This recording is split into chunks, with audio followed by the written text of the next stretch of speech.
Vamos al capítulo 5 de Génesis. Si quieres así.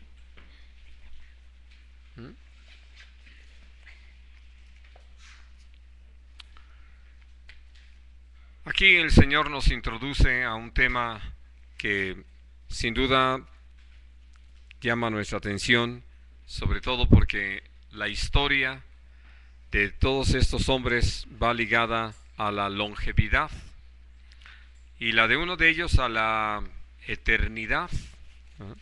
En el sentido de que Dios no le permitió ver la muerte, sino lo traspuso, y estoy hablando de Enoc. Y lo que para nosotros viene a ser importante es la forma en que Dios inspiró a Moisés a escribir la introducción de este capítulo. Hablando de ese evento que había marcado tan fuertemente la historia del hogar de Adán y Eva, la muerte de Abel y naturalmente la huida, la separación de Caín junto con su esposa, que también era hija. El Señor habla acerca de lo que pasa prácticamente a partir del nacimiento de Set, pero lo dice en esta forma, y que creo que es de las cosas importantes a entender al hablar acerca de las generaciones de Adán, porque algo que nosotros podemos comprender al seguir todo el relato del libro de Génesis es que sin duda Noé formó parte de las generaciones de Adán. Pero algo que no podemos pasar por alto es el hecho de que una vez que había sucedido el diluvio, se había dado el diluvio, empieza una nueva cuenta para la humanidad. Y también viene de parte del Señor un trato con los hombres para reducir esa longevidad. Así es de que cuando leemos aquí cómo a los 130 años de edad de Adán es que nace Set, algo que ya habíamos mencionado antes, entre Caín, Abel y Set evidentemente hubo muchos otros hijos e hijas, y después de Set hubo también muchos otros hijos e hijas. Así es de que, hablando de por qué, en cada caso solamente se va dando la historia de uno o mencionando la situación de uno de los descendientes, es porque a través de esa línea nosotros vemos una característica, y esa característica no es otra sino la de ser gente que en sí guardó el mensaje que Adán y Eva habían recibido de parte de Dios, y que entonces determinó su caminar sobre la faz de la tierra. Ahora, quiero llamar su atención a detalles tal vez un tanto, podemos llamarles curiosos. Adán vivió suficiente como para ver o conocer, si es que había una relación más directa, a Matusalén. Es decir, debido a que Abraham vive más de 960 años, alcanza a llegar hasta el momento en que Matusalén nace, ya no vive para el nacimiento de, y hasta Lamec no vive para conocer a Noé, pero casi llega a ese momento. Hablando ya de personas como Enos, que era hijo de Cainán, él sí conoce a o vive por lo menos, no puedo asegurar que lo hayan conocido. En cierta forma hablo de que lo conocían porque no se dispersaron mucho sobre la tierra, es decir, quedaron en una determinada región que conocemos hoy como Asia Menor, y seguramente un tanto internados hacia lo que conocemos como el noreste de África. Y hablando entonces de este tipo de situaciones, lo que Dios desea es que nos demos cuenta cómo hubo toda la oportunidad para que la gente pudiera ver el caminar de otros. Y hablando sobre todo de esta línea, que ya en el capítulo 6 se utiliza una forma de designarlos como los hijos de Dios, es decir, que hablando acerca del trabajo que evidentemente debe haber desarrollado Enoc con sus hijos, de instruirlos con su propia vida, con su forma de enfrentar las cosas en esa dependencia de Dios, caminando con el Señor. Entonces, había una descendencia que había sido instruida dentro del temor de Dios. Y dentro de esa descendencia, naturalmente, está Matusalem, está Lamec y viene Noé. Y entonces podemos ver que Noé, en medio de una corrupción muy generalizada, y que sin duda llegó el momento en sus días en que esto había alcanzado aún a sus hermanos, es decir, y a sus parientes más cercanos. Uno puede percatarse de un detalle que hemos llegado a comentar alguna vez, que Matusalem, el hombre que se considera el más longevo mencionado en la Biblia, y que hasta donde conocemos todas las historias de la humanidad no hemos sabido de otro que haya llegado a una edad así tan avanzada. No sabemos a ciencia cierta si muere a causa del diluvio, lo cual hubiera sido espantoso, es decir, que habiendo tenido la influencia de Enoc, y después podemos hablar aún del testimonio de Noé, porque cuando estos eventos se dan, ya Noé era un hombre de 500 años. Así de que, hablando acerca, más bien de 600 años cuando el diluvio, hablando entonces de estos años o este tiempo, si no murió de causa natural, como todos los anteriores, pues sería terrible pensar que murió a causa del diluvio. Y menciono esto porque, hablando de todas estas generaciones,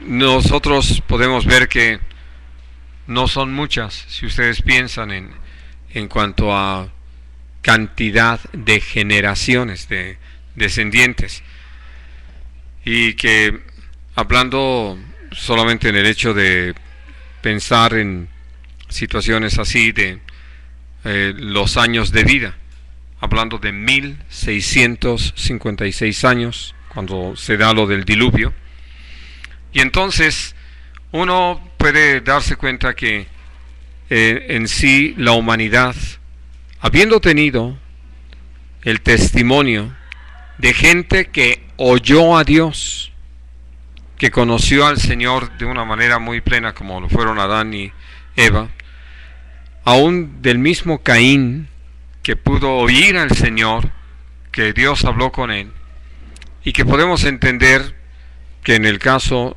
principalmente de Enoc, y no puedo descartar de los demás, que Dios siguió hablando a los hombres, naturalmente a los que querían escucharlo, porque no iba a obligar a nadie más a estar atendiéndole, y no iba a estar el Señor rogando que le hicieran caso, que esa es una de las cosas que hemos aprendido con respecto a Dios. No somos nosotros los que tenemos que hacerle el favor a Dios, es Dios el que nos ha hecho el favor, la gracia de atendernos, de tener misericordia de nosotros, de proveernos de un camino de salvación por medio de Jesús. Pero entonces, hablando de cómo la humanidad en ese tiempo se degenera, y se degenera a un grado espantoso, que sin describirnos a detalle el Señor los pecados en los que estaban incurriendo, solamente lo vamos a poder medir de esta forma, que de todos los habitantes de la tierra, que solamente por hacer un cálculo aproximado, donde uno puede hablar de que cada uno de los que están aquí mencionados, empezando desde Adán, tuvieron hijos e hijas, y los hijos tuvieron hijos e hijas, y los hijos tuvieron hijos e hijas. Entonces vemos que se abre una pirámide enorme, es decir, un árbol genealógico muy extenso. Y es por eso que uno puede hablar de que había entre 2 y 3 millones de personas ya sobre la faz de la tierra, y eso en un plan conservador.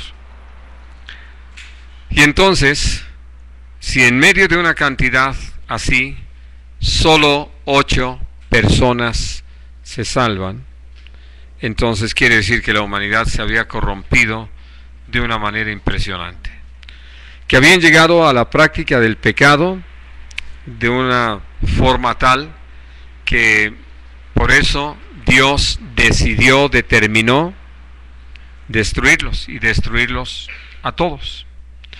Y allí es donde nosotros podemos mirar el valor de casos como el de Enoc, que, como lo dice la palabra, después de haber engendrado a Matusalén, caminó 300 años con Dios.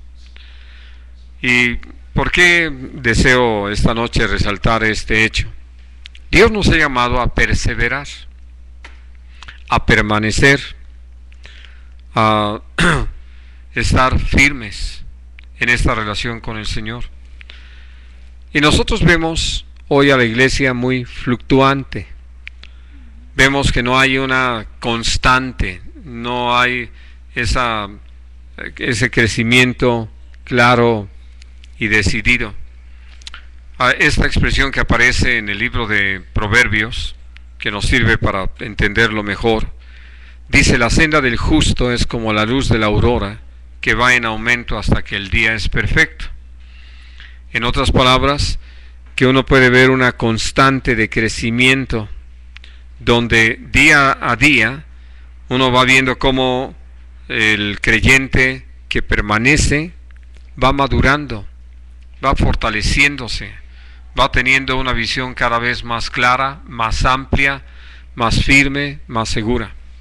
Y entonces, por eso es que al percatarnos de esta situación con Enoc, uno puede ver que al mirar hacia nuestro propio caminar, ya no al de nadie más, pues nos damos cuenta que para poder vivir una experiencia así, todo lo que se requiere es haber tomado una decisión, y una decisión firme, y además renovarla día tras día, considerando, como el Señor nos ha dado a saber, las cosas que podemos enfrentar.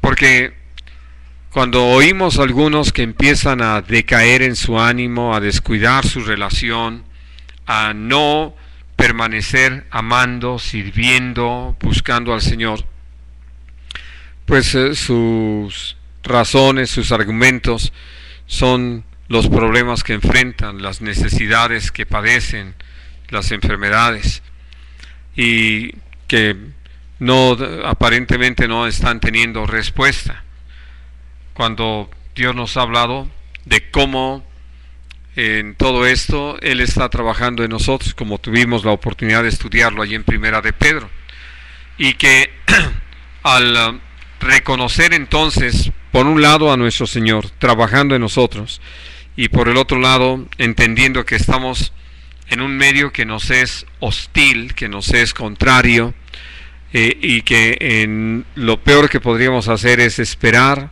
que el mundo nos trate bien, nos reconozca, o de alguna manera no nos maltrate, pues entonces evidentemente estamos caminando sobre pasos muy falsos. Dios nos ha llamado a reconocer que estamos en sus manos, y que Él está haciendo todo lo necesario para formarnos a la imagen de nuestro Señor Jesucristo, y que por eso las cosas que llegamos a enfrentar finalmente el Señor desea que las enfrentemos como creyentes, como gente que permanece en el ejercicio de esa fe y que de ninguna manera está descuidando lo que el Señor ha hablado y lo que nos ha dado. Y entonces, como resultado naturalmente de esto, pues podemos sí tener muy presente que en este mundo lo que vamos a tener es aflicción, vamos a padecer persecución, vamos a ser atacados, menospreciados, difamados, etc. Y cuando uno ha pensado o ha considerado todos estos asuntos, entonces podemos no decir exactamente que estamos listos, pero sí preparados para enfrentar lo que viene, porque lo que nos va a permitir estar listos es fortalecernos en el poder del Señor. Ahora, al entonces volver a ver toda esta lista, de la que de muchos de ellos no sabemos más su nombre y su edad, ¿verdad?, el tiempo que vivieron sobre la tierra y a quién engendraron, que siguió esta genealogía, que finalmente, como uno lo puede ver en la lista de Lucas capítulo 3, ahí para hablar acerca de la genealogía de nuestro Señor Jesucristo, llegan hasta Adán y van usando la frase que fue de, y de Adán dicen que fue de Dios, ¿no?, hijo de Dios. De tal forma que entonces nosotros podemos ver que todos estos hombres que están aquí mencionados vuelven a ser mencionados en esa genealogía. Lo más interesante es que quien Dios utiliza para escribir no era del pueblo de Israel. Lucas era un gentil, alguien fuera del pueblo de Israel, pero que Dios puso en su corazón esa carga de hablar de estos temas, de escribir aún incorporando todo esto, porque a diferencia de Mateo, que solamente habla de la genealogía de Cristo partiendo desde Abraham, nosotros vemos que en este caso de Lucas, él sí llega hasta Adán. Ahora, aquí naturalmente esta tabla de genealogías termina con Noé, y por eso es que ustedes ven que están marcados capítulos diferentes. No estaba escrito así en el original, esto se ha hecho posteriormente con todo el propósito de el estudio. Pero al llegar ahí, al hablar acerca de Noé y ya del nacimiento de Sem, Cam y Jafet, nos deja todo el panorama para entrar en el mensaje del capítulo 6. Este capítulo 6 donde habla de cómo al venir la multiplicación de los seres humanos,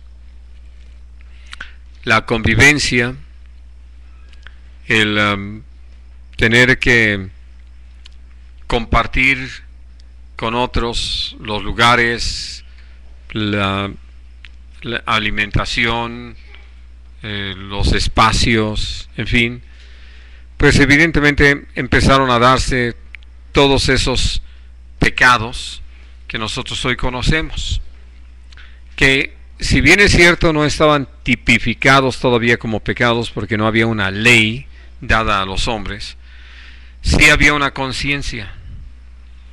Y desde el momento en que alguien se quejaba de la acción de otro, eran asuntos como para tomarse en cuenta. Porque ¿sobre qué base Dios condena a la humanidad para ser destruida? Lo dice en el capítulo 6, en el versículo 5, dice: vio Dios que la maldad de los hombres era mucha, y que todo designio de los pensamientos del corazón de ellos era de continuo solamente el mal. Y aquí es donde quiero recordarles lo que el Señor les había dicho, o le había dicho a Adán, y que él se lo comunicó a Eva, que el día que comieran del árbol del conocimiento del bien y el mal, iban a morir.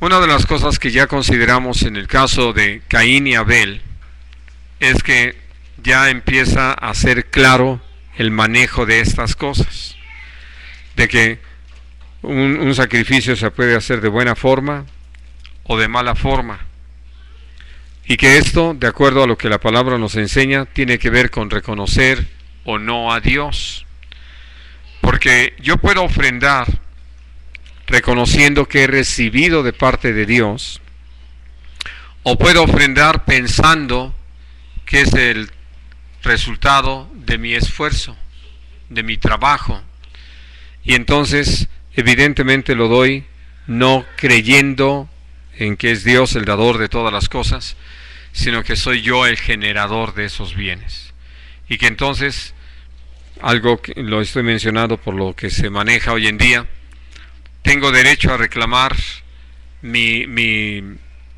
¿cómo se dice? El interés por la inversión hecha, que aquí, como les han dicho algunos, si siembran $1, el Señor les devuelve 100, ¿no? Y entonces pues es una inversión magnífica, y lo ven como su peso, su dinero que están invirtiendo, y por eso podemos hablar ya de cómo desde el principio Dios estaba mostrándoles cómo había ese asunto de el bien y el mal, y cómo no podían manejarlo, de tal manera que llegado el tiempo de que Noé estaba sobre la tierra ya con sus 3 hijos y estaba instruyéndolos de acuerdo a lo que él había creído y que se manejaba en el temor de Dios,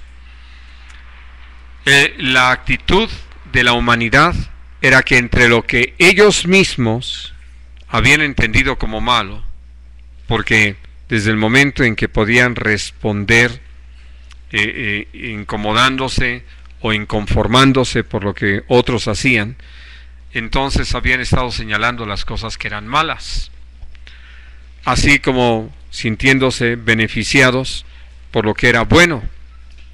Y quiero insistir en esto porque, si bien es cierto, no había la ley, como ya lo mencionaba antes, sí tenían conciencia. ¿Y qué sucedía?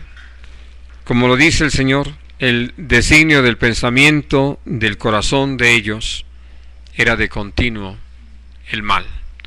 Es decir, que ya empezaron a ver cómo dañar a los otros, ya sea robándoles, ya sea matándolos o adulterando y todo eso. Es decir, los pecados se cometían. Por eso lo dice el capítulo 5 de Romanos, que el pecado estaba desde Adán hasta Moisés. No había ley que lo tipificara, como se los he dicho, pero ya la gente entendía que era malo por lo que representaba para ellos mismos. Ahora sí que por la queja. Y ustedes y yo lo hemos vivido en razón de hablar de las cosas que nos dañan, ¿no? Simplemente puede llegar alguien y apretarnos el brazo y uno puede reaccionar y no le decimos, oye, acabas de quebrantar el 28º mandamiento, ¿no? Sino que uno dice, me lastimaste, me dolió, ¿no? Ahora sí que no lo hagas, y algo tan sencillo como eso. Pero evidentemente la gente empezó a hacerlo, y llegó el momento, como lo podemos ver hoy también, que sabiendo que las cosas dañaban, las hacían contra sus semejantes.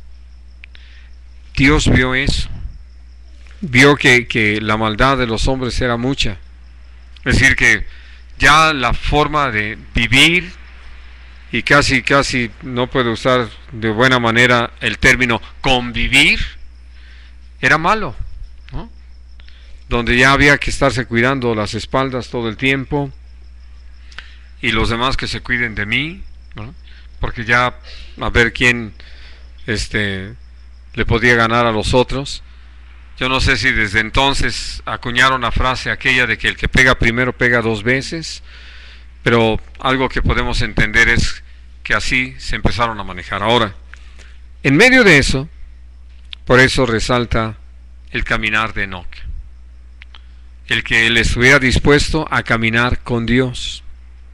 Y yo les puedo hacer una pregunta. ¿Cómo se le puede hacer para caminar con Dios?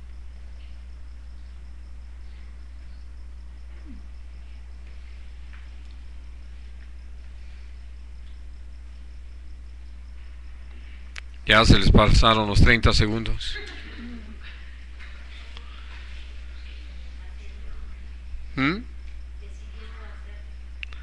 Pues conociéndolo.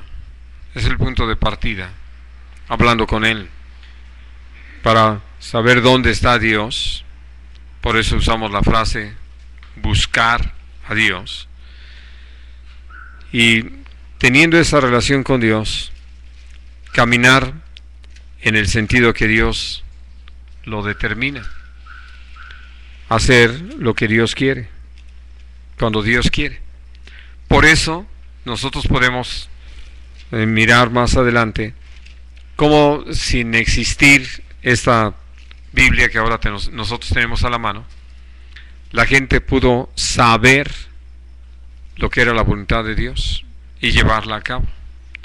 Saber qué, cuándo, cómo, dónde y todo. Y entonces, evidentemente no quiso eso. Posteriormente, Noé lo hizo.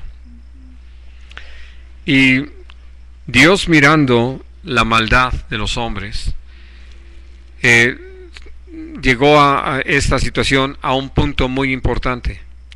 Dice los primeros versículos que cuando los hombres empezaron a multiplicarse, llegó el momento en que, habiéndoles nacido hijas, los hijos de Dios, que algunos desubicados les han puesto cara de ángel, es decir, han dicho que eran los ángeles, y tratando de apoyar la situación con lo que dice los 2 primeros capítulos de Job,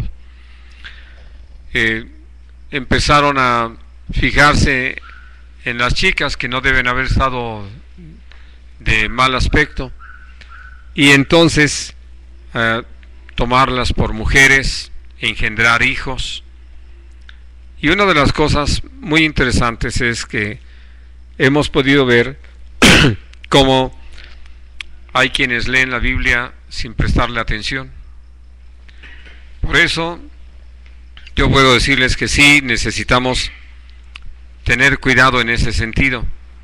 Al cambiar algunas palabras, le damos un cambio total al mensaje, ¿no? Y en este caso, ¿a qué le pusieron atención?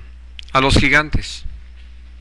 Y dice la Biblia claramente, había gigantes en la tierra, aún desde antes de que los hijos de los hombres empezaran a tomar mujeres de entre las hijas, de los hijos de Dios empezaron a tomar mujeres de los hijos de los hombres. Y entonces allí inventaron esta historia de que eran ángeles que empezaron a tener relaciones con las mujeres y que por eso nacieron gigantes. No es lo que dice la Biblia. Les voy a pedir que lo lean conmigo con todo cuidado, ¿no? Versículo 4. Había gigantes en la tierra en aquellos días, y también después de que se llegaron los hijos de Dios a las hijas de los hombres y les engendraron hijos. Estos fueron los valientes que desde la antigüedad fueron varones de renombre. Bueno, así de que no tiene nada que ver con los famosos tefilim, que es una doctrina que se ha divulgado dentro de la iglesia. Tuvimos la oportunidad de comprar en una ocasión algo que se llamaba Biblia para los niños, y cuando la empezamos a revisar, que llegamos a esta parte, vamos, porque son como capítulos que le dieron para ir hablando de los diferentes temas que se presentan, y sí, dicen eso, ¿no? Usan la doctrina de los tefilim, que no tiene nada que ver con lo que dice la palabra de Dios. Y lo menciono porque ¿cuál era el problema de que los hijos de Dios tomaran mujeres de las hijas de los hombres?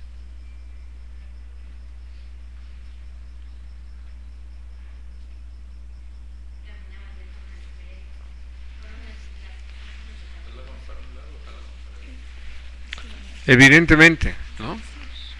Al igual que sucede hoy en día. Y entonces, por eso podemos ver que habiendo esta descendencia, que evidentemente los padres se habían ocupado de instruirlos en el temor de Dios, de guardar el mensaje que desde el principio se había estado divulgando entre ellos, pues empezó esto a corromper a los hijos de Dios. Tanto que por eso volvemos a lo mismo. Solo quedaron 8. Noé, su esposa, sus 3 hijos con sus respectivas esposas.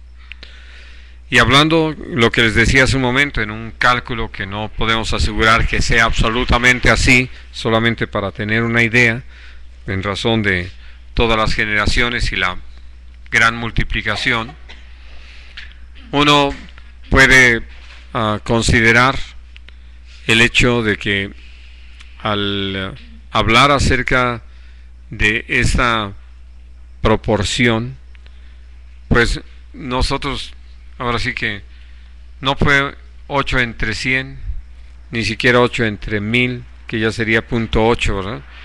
Ni sería 8 entre 10,000, sino estamos hablando ya de millones. Es decir, del punto hay varios ceros antes de aparecer el 8. Una proporción pequeñísima.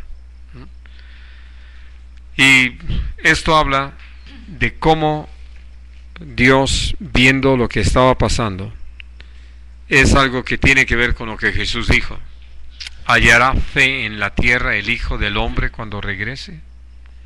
¿Por qué? Porque seguimos viendo este fenómeno, ¿no?, donde los hijos de Dios parece que tienen interés en las hijas de los hombres, ¿no? Y las hijas de Dios parece que tienen interés en los hijos de los hombres.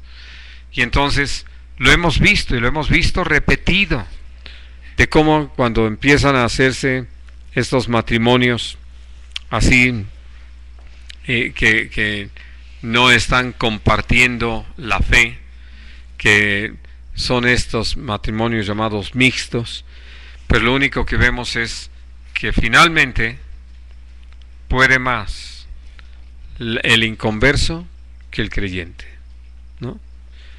Y que aunque el creyente sigue intentando mantener su fe, pues hay muchas cosas que terminan tolerando, terminan cediendo a ello, y que además los hijos son sobre los que más se refleja esta situación. Y pues por eso vemos ya a una iglesia cada vez más espiritualmente pobre y con menos visión, con menos entendimiento, con menos celo de las cosas de Dios. Y todo precisamente por eso. ¿Qué hace el Señor? Interviene para guardar un remanente fiel, hablando de Noé y su familia. Y para esto, naturalmente, Dios da toda una instrucción en la que ese remanente es llamado a participar de una forma directa, plena, en un compromiso total, porque de otra manera, pues, si no hace caso a lo que Dios está llamando, también van a incurrir en el mismo pecado que los demás. La palabra que aparece en Hebreos 11 es que por la fe Noé condenó al mundo. En otras palabras, Noé sí le estaba creyendo a Dios, sí estaba buscando agradar al Señor, sí tenía la decisión de que la voluntad de Dios se hiciera en su vida, y se hizo. Así de que por eso, al ver todo este panorama, entendemos el por qué el Señor tuvo esta palabra. Vamos a leerlo allí en el versículo 3. Dice: y dijo Dios: no contenderá mi espíritu con el hombre para siempre, porque ciertamente él es carne, mas serán sus días 120 años. Ahora, si ustedes pudieran sacar un promedio de las edades que están mencionadas arriba, naturalmente quitando la de Enoc, porque pues nada más estuvo 365 años sobre la tierra y el Señor lo retiró.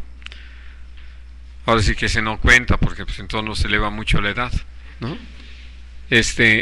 Pero hablando de todos los demás, nosotros podemos hablar de un promedio de arriba de 800 años de edad.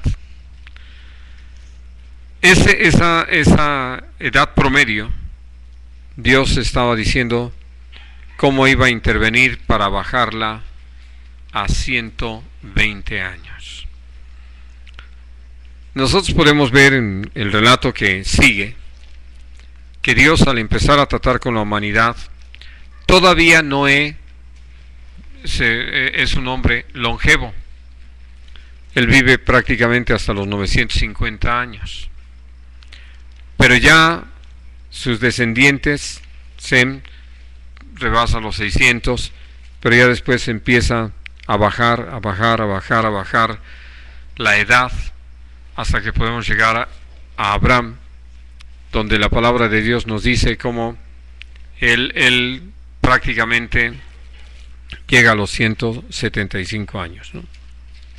Entonces Dios va reduciendo la edad. Ya es en Moisés y ahora sí que su generación, donde ya encontramos registrado el hecho de los 120 años. Moisés recibe de parte de Dios una palabra que está escrita en lo que conocemos como el Salmo 90, donde Dios, usándolo, dice que los hombres vamos a tener un promedio de vida de 60 y los más fuertes 70. Nosotros podríamos decir, el otro día lo platicábamos, de que parece que ahora hemos visto a más gente longeva. Claro, porque nos estamos fijando más en los viejitos. Pero la verdad es que si nosotros sacamos una edad promedio, alguna vez creo que se los había comentado, no sé en las últimas estadísticas, pero recuerdo que la edad promedio en México era 33 años. Hablando simplemente de que se toma en cuenta desde los pequeñitos que mueren al nacer, los que mueren en el primer año de vida, en fin, todos los seres humanos, hasta los longevos. Por eso ustedes pueden ver que en las noticias, pues se vuelve noticia cuando alguien ha rebasado los 100 años, porque no es lo común. Y sí podríamos hablar que son muy pocos los que están en esas edades, y son un poco más los que están en los 90, más en los 80, en fin. Pero hablando de cómo Dios redujo la edad. Ahora, ¿por qué? Por una razón muy clara en todo este pasaje. En vez de aprovechar la vida, se estaba desperdiciando. Y que al tener más tiempo para pecar, lo único que hicieron los hombres en esa época fue perfeccionar su pecado. Hoy nosotros podemos ver en lo que tenemos a nuestro alrededor ese ejemplo de algo que nos es tal vez muy claro, sobre todo a nosotros. Algunos de ustedes deben vivirlo también con cierta facilidad. Como hablando de una generación joven,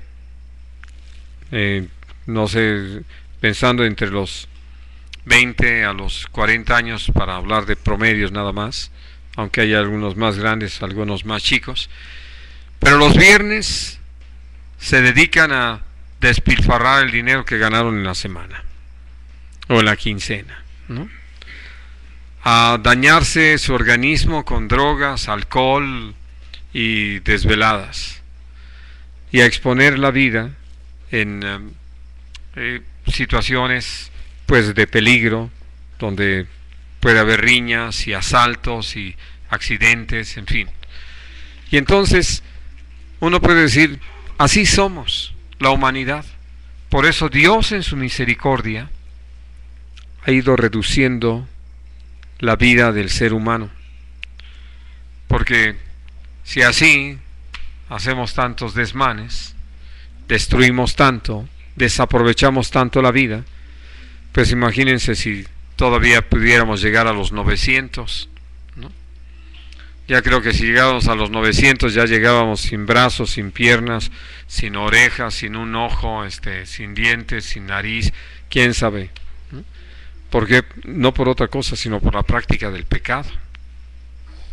Y entonces, por eso, al hablar de un tema que es muy, muy tremendo aquí, de algo que estaba o que estuvo en el corazón de Dios, dice el versículo 6, y se arrepintió Dios de haber hecho hombre en la tierra y le dolió en su corazón.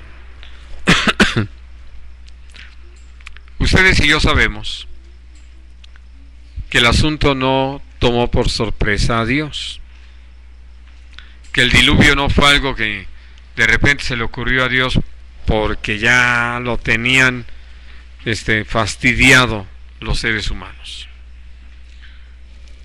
¿En dónde nos damos cuenta? En que se toma el tiempo para hablar con Noé y para que Noé tenga el tiempo suficiente para construir el arca, hacer acopio de los alimentos y traer a los animales y ubicarlos dentro del arca. Y después de eso, mandar el diluvio, ¿no?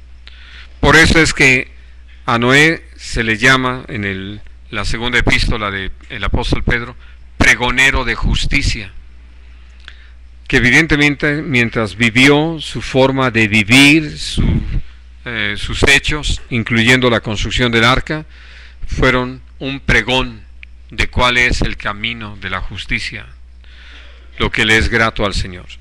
Y entonces, por eso, cuando habla aquí de que Dios se arrepintió, uno podría llegar a este tema de decir, bueno, entonces, que Dios no había medido las consecuencias o no se había percatado de lo que podría pasar, no lo había considerado. Absolutamente sí. Por eso, lo que tuvimos oportunidad de estudiar en el capítulo 3, de cómo ya había hablado de que de la simiente de la mujer se levantaría aquel que aplastaría la cabeza de la serpiente. Y esto no se decidió en el jardín del Edén. Esto estaba, como lo hemos hablado también, decidido, determinado desde antes de la fundación del mundo. Así de que aquí, al hablar acerca de este arrepentimiento, en razón de todo lo que el Señor ha dado, simplemente está hablando de cómo Dios nos permite conocer su corazón al hablar acerca de la práctica del pecado. Hay una enseñanza en Efesios, en el capítulo 4, que nos permite saber bastante de eso. Dice que cuando nosotros pecamos, contristamos al Espíritu Santo. Y son de esas cosas que cuando uno se detiene a considerarlas, uno podría decir, ¿cómo puede ser que pudiéramos contristar al Espíritu Santo? Si lo sabe todo, si lo puede todo, ¿no? Si nada lo toma por sorpresa. Bueno, por eso necesitamos ir otra vez al capítulo 13 de Primera de Corintios para saber lo que Dios nos ha dado a conocer sobre Él, el amor, y entender que todo lo sufre, todo lo cree, todo lo soporta, todo lo espera. Así de que cuando vemos este trato de Dios con nosotros, sabemos entonces que esta forma de vivir del hombre, de la humanidad, no le era indiferente al Señor, ¿no? No es que como Él está en su trono de gloria, rodeado de ángeles que le sirven, de arcángeles, de querubines, pues no le importa lo que pase con el hombre. No, cuando nosotros entendemos para qué creó al hombre, entonces podemos entender por qué es que a nuestro Señor, a nuestro buen Padre Celestial, le duele el corazón cuando pecamos. Y que cuando atendemos a estos aspectos, nos vamos a dar cuenta que no solamente es un asunto que yo peco aquí y que necesito pedir perdón para que no me vaya mal a mí. Dios nos hace saber en su palabra cómo Él se angustia a causa de lo que pasa con nosotros. Y se vuelve extraña la expresión, porque uno diría, ¿pero por qué se tiene que angustiar Dios? Si Él puede resolver cualquier situación en un momento. Pero también atendiendo a la forma en que Dios se ha dado a conocer a nosotros, nos damos cuenta que el primero que respeta su propia palabra es Dios. Y que cuando Él ha establecido algo, no lo quebranta diciendo, como soy Dios puedo hacer lo que quiera, ¿no? Porque aunque está escrito en la Biblia que Él hace como Él quiere, Él ya nos ha dicho cómo quiere hacer. Y Él mismo respeta su palabra. Por eso allí en Hebreos, en el capítulo 6, al final dice, no teniendo alguien más alto por quien jurar, juró por sí mismo. Y por estas dos cosas en las cuales es imposible que Dios mienta, su consejo y su inmutabilidad. Él no se muda, Él no se cambia, en Él no hay sombra de variación, en Él podemos estar seguros, ¿no? Y estoy mencionando esto porque al hablar acerca de se arrepintió, no hombre, pues, si ya a lo mejor ya Dios se arrepintió de haberme llamado de las tinieblas a su luz admirable, entonces ya no tengo oportunidad. No, no es en ese sentido. En todo aquello que Dios ha jurado y se ha comprometido, Él es fiel. Pero nos hace saber precisamente lo que para Él significó y significa que el ser humano peque, que el ser humano se entregue a la maldad, que desprecie lo que Él ha hecho por nosotros. Porque necesitamos entender esto. Como lo podemos recordar en el principio del capítulo 5, Dios hizo al hombre y a la mujer a su imagen conforme a su semejanza. Así de que esta capacidad que tenemos nosotros de responder ante las situaciones que se dan, de alegría, de tristeza, de satisfacción, de enojo, nos hablan acerca de nuestro Creador. Él nos creó de tal manera que podamos responder a todas estas situaciones. Y nos permite entonces saber que Él también se duele cuando nosotros no apreciamos todo lo que Él ha hecho, lo que ha preparado, el propósito que tiene y cómo ha trabajado para que esto sea posible.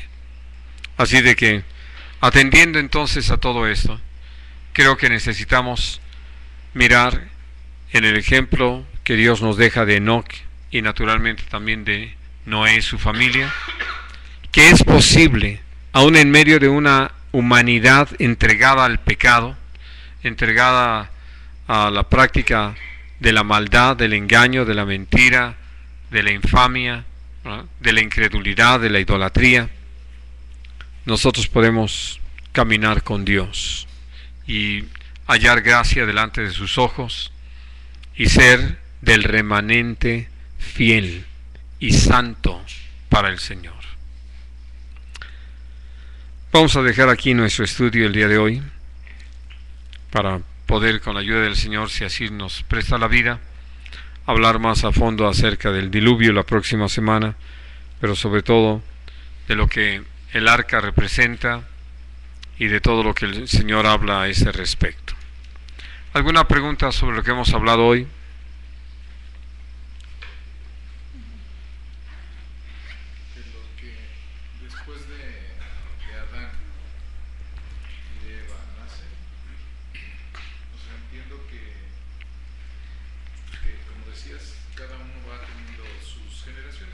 Su descendencia. Y de entre ellas hay quienes se mantienen en el camino creyéndole al Señor o siguiéndolo o buscándolo, y hay quienes de plano yo creo que se van por otro lado, y de ahí es que nacen los que se mencionan como los gigantes o como personas que no eran hijos de Dios, sino que ya habían olvidado todo eso, porque entiendo que no hay otro origen de ellos. O sea, siempre son hijos de Dios todos, pero hay quienes... No todos hijos de Dios. No, por eso se hace una diferencia. De que los hijos de Dios empiezan a tomar mujeres de las hijas de los hombres. Entendiendo los hombres como esos que no caminan con Dios, que no le creen. Sí. Sí, esa era la Sí.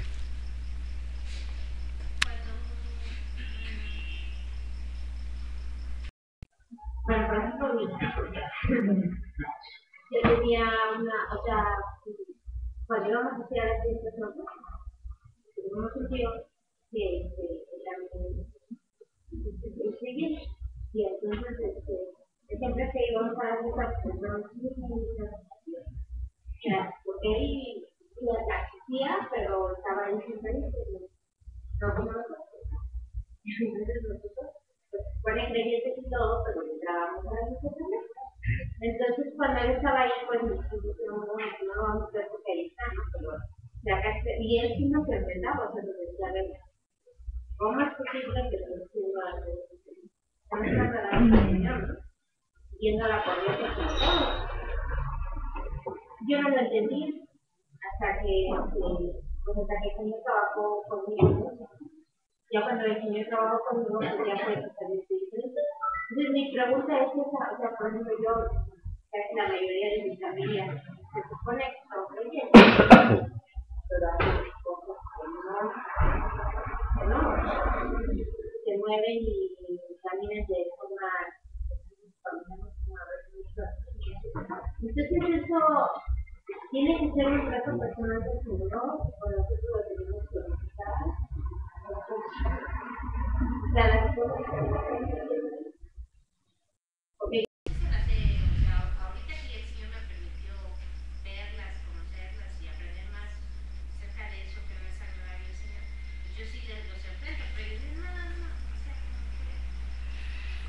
Sí, vamos, en un momento dado uno habla de esas cosas o enseña, comparte lo que Dios le ha enseñado. En lo que necesitamos tener cuidado es en no suplantar la obra del Espíritu Santo. Porque si yo empiezo, como se usa la frase, de cuchillito de palo, a estar insistiendo a los hermanos en este caso sobre su proceder, lo único que voy a provocar es incomodidad, molestia y no resultados. En cambio, si con sencillez empiezo a compartir lo que Dios está haciendo conmigo, porque creo que de alguna manera, como lo plantea el apóstol Pedro en su primera carta en el capítulo 4, después de que nos conocieron, bueno, no era mi caso, pero en algunas cosas, como el alma de las fiestas, ¿no? Les parece cosa extraña que ya no hagamos eso, que ya no corramos con ellos de la misma manera. Y siempre va a haber la pregunta, ¿y ahora qué te pasa? ¿Y por qué ya no lo haces? ¿Tienes lastimada la cadera de tanta quebradita o qué? ¿No? Y entonces es la oportunidad de compartir. Pero la verdad es que nuestra gran tarea es estar rogando, intercediendo por ellos. Que así como Dios tuvo de nosotros misericordia, iluminó nuestro entendimiento, lo haga con ellos. Y ellos puedan ver de qué se trata, ver lo que es realmente la obra del Señor. Y como resultado de ello, pues caminar de una manera totalmente diferente, ¿no? Y entonces, al hablar acerca de lo que dice la palabra de Dios, que si alguno de nosotros se ha desviado del camino y otro de nosotros lo hace volver del error de su camino, dice que la palabra que el que haga volver al pecador de su camino errado va a salvar un alma de la muerte. Es decir, no solamente es cuestión de formas, ¿no? Porque ya habiéndolo vivido, uno sabe pues qué era lo que lo gobernaba a uno, los deseos de la carne y no otra cosa, ¿no? No puede uno decir lo hacía limpia y santamente, ¿no? Y guiado por el Espíritu, nada de eso. Todos los que han pretendido meter prácticas del mundo, queriendo darles otro cariz, diciendo cosas así como yo lo hago con mi esposa, ¿no? Y ya con eso pues ya se le quita todo la carnalidad. Pues la verdad es que lo hago porque me gusta, es decir, le gusta mi carne, lo hago porque realmente estoy buscando complacerme a mí mismo. Y ya me llevo entre los pies a la esposa porque pues a lo mejor también le gusta, y entonces ya nos apoyamos tipo Ananías y Zafira, ¿no? Entonces creo que sí es importante entender que sí, en la medida que Dios nos permita, pues hablaremos de estas cosas, y más sobre todo rogaremos porque Dios obre, pero sí en ese entendido, no es cualquier asunto. Y uno lo ve, digo, lo hemos visto con tristeza, sobre todo en chicos que eran compañeros de generación de mis hijos, y estos chicos ya son de generación, de la generación, que ya hasta lo publican en el Face, ¿no? De que estuvieron en el antro y que anduvieron haciendo esto y tomando aquello, en fin. Pero los domingos tocan en la iglesia. Y digo así, casos literales de que el sábado tocan en el antro y el domingo en la iglesia. Entonces, ¿qué es lo que hacen? ¿Por qué tocan? Porque les gusta la música, simplemente. Y no pueden hacer una clara diferencia, no entienden que aun si están en el ejercicio de esa capacidad, es para tenerla rendida al Señor y no usarla en otro sentido, ¿no? Menos para dar lugar a la carne o desarrollarse en el mundo, ¿no? ¿Alguna otra pregunta?